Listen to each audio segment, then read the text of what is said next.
जय माता दी दोस्तों, आप सभी को हमारे आदि पूजा भक्ति चैनल में बहुत बहुत स्वागत है। आज हम जानेंगे कि जो बूढ़े बुजुर्ग हैं जिनकी कुछ परेशानियां लगी रहती है प्रतिदिन की, वो पूजा कैसे करें। क्योंकि देखिए, जिनका शरीर स्वस्थ है और जो अच्छे हैं उन्हें तो प्रतिदिन सुबह हो सके जितनी जल्दी स्नान करके दैनिक पूजा कर लेनी चाहिए। लेकिन मान लीजिए जो बूढ़े बुजुर्ग हैं, अकेले रहते हैं, उन्हें पूजा भी करनी है और मन में एक होता है जब मुझे शंका है कि मैं पूजा कैसे करूँ, मेरे घुटने में दर्द है या फिर मुझे तकलीफ लगी रहती है, तो उनके लिए बस मैं इतना ही कह सकती हूँ कि देखिए, पूजा तो आप अपने मन से भी बैठ के भगवान का जाप करेंगे तो भगवान आपकी कन-कन में है। लेकिन अगर आपका शरीर नहीं है स्वस्थ और आपको परेशानियाँ लगी हुई है, तो आप थोड़े लेट नहाएँ।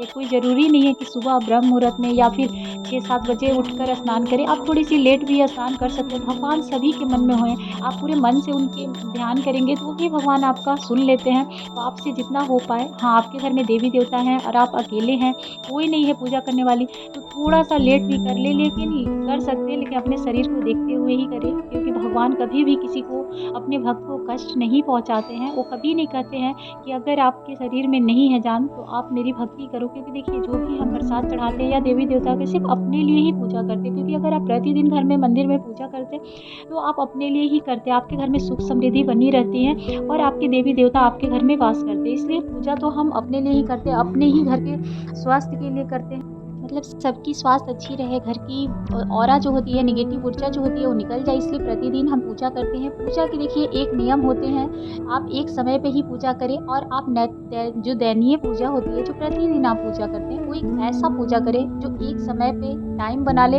अगर हो सकता है तो। और अगर मान लीजिए आप बूढ़े बुजुर्ग हैं, उनके लिए तो ठंड में थोड़ी-सी रियायत है। क्योंकि देखिए, वो पूरी तरह तो नहीं अपनी भक्ति कर सकते कि अपने शरीर को देखते ही वो पूजा करेंगे, तो उनसे जितना बन पाए वो करें अपनी। और शाम के समय आप इतना कर सकते हैं, हाथ पैर धोकर। हाँ, लेकिन अगर आप वॉशरूम जा रहे हैं, आप मान लीजिए, तो आप कोशिश करिए कि जो वूलन वस्त्र होते हैं वो खोल के ही बाथरूम जाएँ और हाथ पैर ज़रूर धोएँ, कुल्ला ज़रूर करें।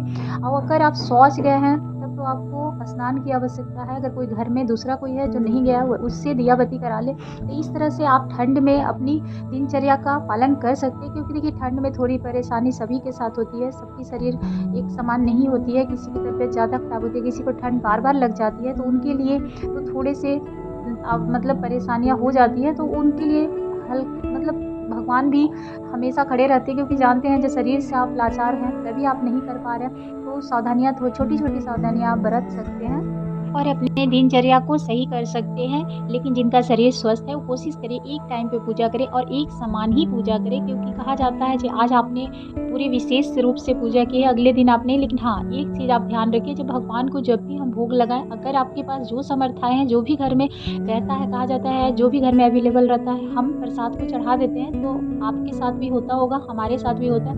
कभी हमारे पास फल रहते हैं तो हम फल भी चढ़ाते, नहीं तो फिर हम रोड़ी दाना या मिश्री, बतासा कुछ भी चढ़ा सकते हैं, ड्राई फ्रूट रख सकते हैं प्रतिदिन। लेकिन थोड़ी-सी प्रसाद चढ़ानी चाहिए।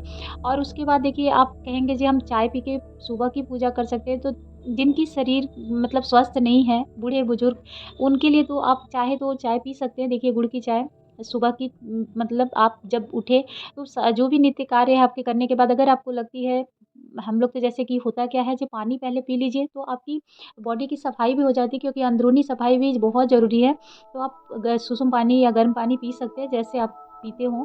उसके बाद आप नित्य स्नान करके आप पूजा कर सकते हैं, फिर आप चाय पी सकते हैं। लेकिन जिनसे नहीं हो पा रहा है, वो गुड़ की चाय इस तरह से बनाकर पी सकते हैं, कोई दिक्कत की बात नहीं है। क्योंकि ठंड में थोड़ी-सी परेशानी सभी के साथ होती है, आपके साथ भी होती होगी। कुछ समय की बात होती है, ठंड निकल जाने के बाद फिर आप 2 बार 3 बार भी स्नान करें, कोई फ़र्क नहीं पड़ता है। लेकिन हाँ, अपने स्वास्थ्य को देखते हुए अपने घर में नित्य पूजा करें। लेकिन हाँ, पूजा का नियम एक ही रखें, कोशिश करें। हाँ, सुबह स्नान करने के बाद आप, नहीं हो सकता है तो एक जोत जला दें। लेकिन आप जो भी प्रसाद है, अगर आपके पास प्रतिदिन फूल नहीं मिलते हैं, तो आप माता रानी से, जो भी देवी-देवता की पूजा करते हैं, उनसे मन से क्षमा माँग लें। क्योंकि देखिए, प्रतिदिन तो फूल नहीं आ पाते हैं, कभी आते हैं, कभी नहीं भी मिल पाते। तो आप इसके लिए मन में कोई भी शंका न रखें। अगर आपके पास प्रतिदिन फूल है तो आप चढ़ाएँ, नहीं तो आप ऐसे भी टीका पूजा कर सकते हैं। और आप सूर्य को अर्घ्य देकर उसके बाद आप 5 देव की पूजा की जाती है, जो प्रतिदिन एक ही नियम रखें। क्योंकि देखिए, अलग-अलग नियम ना करें, उससे फल नहीं प्राप्त होते हैं। तो एक ही नियम रखना शुभ माना जाता है। इसलिए आप प्रतिदिन पंचदेव की पूजा कर सकते हैं। सूर्य देव की पूजा कर सकते हैं, श्री गणेश जी की पूजा कर सकते हैं, दुर्गा माँ की पूजा के साथ साथ शिव जी की पूजा भी होती है और साथ में विष्णु भगवान की भी पूजा करें। तो ये पंचदेव में आते हैं जिनका प्रतिदिन हम पूजा करते हैं। तो आप दैनिक पूजा में इन्हें ज़रूर शामिल करें। बाकी जो भी घर में देवी देवता होते हैं उनकी पूजा साथ में आप कर सकते हैं। तो देखिए इस तरह से हम प्रतिदिन अपनी पूजा करते हैं। बस भूल चूक जो भी होती है उसकी क्षमा मांग लें। आरती मतलब आखिरी में आरती आपको करनी है। आरती करने के बाद फिर आप प्रणाम करके 5-6 मिनट बाद आप प्रसाद उठा सकते हैं। इस तरह से आप प्रतिदिन पूजा करके उसके बाद आप अपने जो भी दिनचर्या है वो कर सकते हैं। लेकिन हाँ, बूढ़े बुजुर्ग के लिए कोई दिक्कत नहीं है। उनको अगर छोटी-छोटी परेशानियाँ हैं तो अपने मतलब अपने अनुसार पूजा अपनी कर सकते हैं, भगवान की आराधना कर सकते हैं। अगर नहीं है संभव, शरीर साथ नहीं दे रहा है तो अपनी पहले देखें, उसके बाद ही आप भगवान को याद करें। क्योंकि देखिए भगवान आपके कण-कण में है, वो कभी भी खोजना उन्हें नहीं पड़ता। अगर आप मन से ध्यान करेंगे तो वो अपने आप मिल जाते हैं। तो इस बात में ज़रा सा भी आप मन में शंका ना रखें। अगर हो पाए उतना ही आप करें। लेकिन आप ठंड में चाहेंगे तो आप थोड़ी-सी परेशानियाँ हो जाती है सभी के साथ, थोड़ा-सा टाइम इधर-उधर हो जाता है। उसके लिए आप अपने इष्ट देव, आराध्य देव से क्षमा माँग सकते हैं क्योंकि भगवान सब देख रहे हैं, उनसे कुछ भी छुपा नहीं है।